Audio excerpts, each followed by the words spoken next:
This next game teaches us that instead of tackling our problems head on, we should avoid them through running away, deflection, and killing people serially. In today's humble opinion, we're fighting fire with fire in Furi.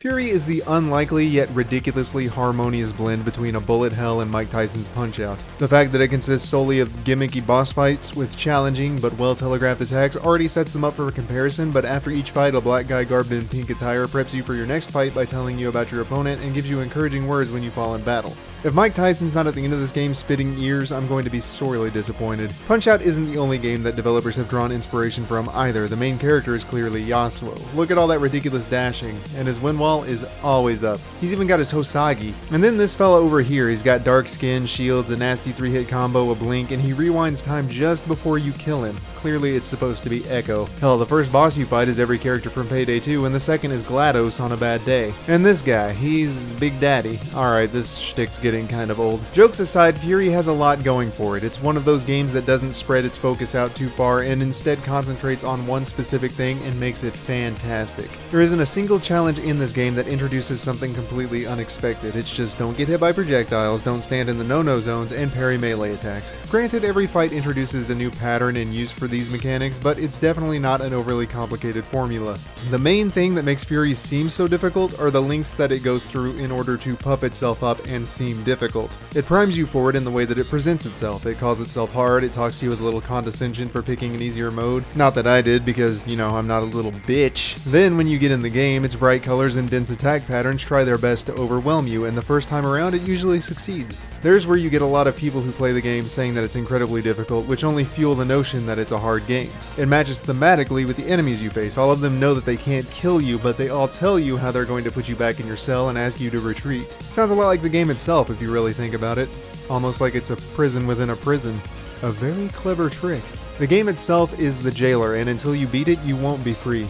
It's a game that's not as hard as it says it is, and it begs you to put it in its place. How can I say that the game isn't as hard as it says it is? Because I, of all people, am actively progressing through it, and I am qualified as the world's worst video game player. My reaction time is that of a dead sloth getting fucked by a tortoise on marijuana, so if I can defeat bosses and feel like they're doable, then the game simply isn't that hard. It's challenging, sure, but it can't kill you. It can only keep you psychologically bound to your cell, which in this case is the notion that you can't beat it. In other words, the game isn't lacking in mercy. She's right fucking here, and her pistol does a surprising amount of damage for a support hero. Fights can be broken down into phases, signified by the boxes underneath the enemy's health bar, and each phase is typically split into two, well, phases. A phase inside of a phase. A very clever trick. The first phase is the bullet hell, where you zip around the map avoiding projectiles, while the second is a much more intimate battle experience with close AoE attacks and melee combat. The final phase is called the desperation phase, in which the boss goes all out in his or her efforts to defeat you, and generally it's a simple feat of survival, as killing them is pretty easy afterwards. Your health works on a similar system, only you can regain it through successful parries and shooting through green bullets that drop a pickup.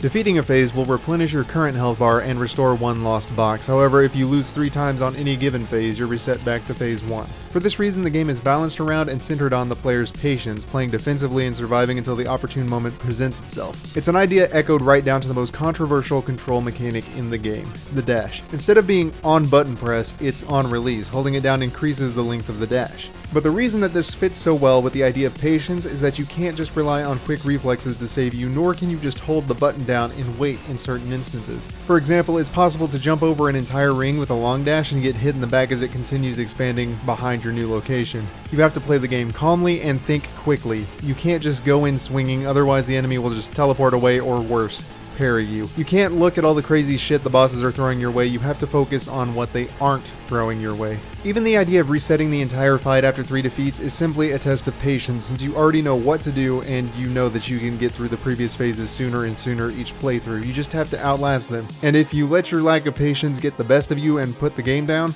it wins. The game's weakest points are its story and its graphics. I actually think the game has no real defined story, but little hidden dialogue lines start triggering all those thoughts about how the voice is probably your dad from an alternate timeline coming back to rescue you from yourself or some horse shit. But really, I think it's just meant to offer a thin explanation for why the game exists in the first place, and if anything, it's all an allegory referencing the player's state of mind when playing, with every boss symbolizing a different line of thinking that will ultimately inhibit the player if they don't move past it. As far as graphics, the style is extremely extremely clear and fitting for the aesthetic, which is great for gameplay, but there are some issues with clipping and weird modeling things. None of these are tremendous deals though, because Furi's focus is clearly on gameplay, and that is what it does well. Normally, Furi can be found on the Steam store for the price of $19.99, and you know what? That's an extremely good price for this game. If it had more content or more fights, I would say that it'd be worth more, but as it stands, the $20 range is a good fit. It's short but demanding, and the entire time that you're playing it, you're completely engaged. If you're not in the market for a $20 game though, it has been on sale for as low as $9.99, and at that point or lower, you should really consider getting it if you're looking for a personal action-packed experience.